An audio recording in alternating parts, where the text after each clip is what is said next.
అందరికీ నమస్కారం అండి. Welcome back to my channel. ఈరోజు నేను ఎప్పటిలాగే ఐపీఎల్ ప్రిడిక్షన్ చెప్దాం అనుకుంటున్నాను. ఈరోజు మ్యాచ్ వచ్చేసరికి Chennai super Kings versus Lucknow super Giants.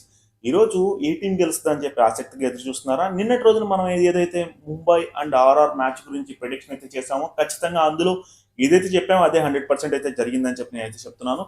ఈరోజు మ్యాచ్కి వచ్చేసరికి Chennai super Kings versus Lucknow super Giants. Home గ్రౌండ్కి వచ్చేసరికి హోమ్ గ్రౌండ్ అడ్వాంటేజ్ ఈరోజు చెన్నై సూపర్ కింగ్స్ ఉండబోతుంది. లక్నో సూపర్ జైంట్స్కి వచ్చేసరికి బ్యాటింగ్ అండ్ బౌలింగ్ ఆర్డర్ అయితే చాలా చాలా స్ట్రాంగ్ ఉందని నేను చెప్తూ ఉన్నా. చెన్నై సూపర్ కింగ్స్కి వచ్చేసరికి ఈరోజు బ్యాటింగ్ అండ్ ఆల్రౌండింగ్ బాగున్నా సరే ఖచ్చితంగా బౌలింగ్లో అయితే వీక్గా ఉందని నేను చెప్తున్నా. ఎందుకంటే ఎవరైతే బౌలర్లు ఉన్నారో వాళ్ళందరూ కూడా ఇన్ఫామ్లో ఉండడం వల్ల చెన్నై సూపర్ కింగ్స్కి మైనస్ అవబోతుంది. అయితే ఆల్రౌండర్లు బ్యాట్స్మెన్స్ అండ్ బౌలింగ్ అన్ని యూనిట్లు స్ట్రాంగ్గా ఉండడం వల్ల లక్నో సూపర్ జైంట్స్కి ప్లస్ అవబోతుంది.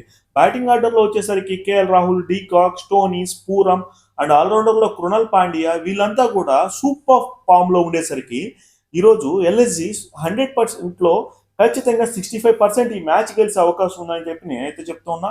అండ్ ఏదైతే ఒకే ఒక బౌలింగ్ వైఫల్యం ఉండడం వల్ల సూపర్ కింగ్స్కి వచ్చేసరికి ఈ మ్యాచ్ 35% మాత్రమే మ్యాచ్ గెలిచే అవకాశం ఉందని చెప్పి నేనైతే చెప్తూ ఉన్నా.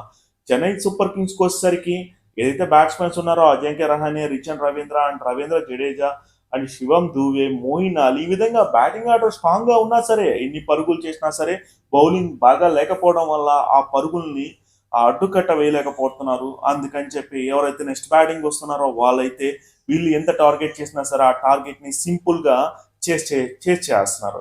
ఇక్కడ వచ్చేసరికి ఫస్ట్ బ్యాటింగ్ ఏ టీం అయితే చేస్తుందో ఆ టీంకి ఖచ్చితంగా అయితే 170+ రన్స్ అయితే ఈరోజు చేయబోతున్నారు. సెకండ్ బ్యాటింగ్ చేసే టీంకి చాలా అడ్వాంటేజ్ అయితే ఉంటుంది.